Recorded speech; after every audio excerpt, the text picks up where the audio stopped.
Hi guys, welcome. This is my first time making a tutorial video for you. So today I'm gonna be teaching you on how to create sections in your YouTube channel. So first thing you need to do is to download this app called Puffin.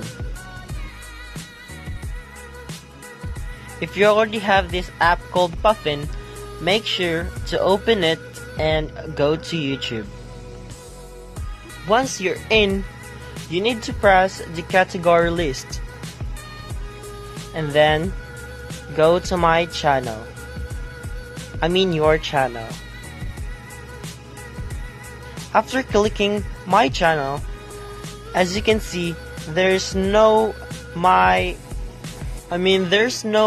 section button right below.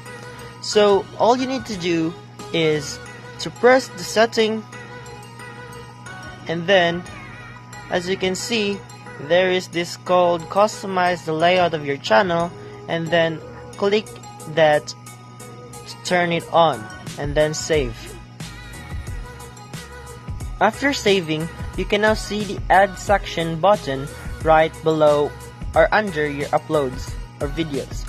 So clicking it, you can see now the contents or the sections that you wanted to be added in your channel for you to have a section. So that's the horizontal or vertical list. It's up to you, and that will be all. Thank you.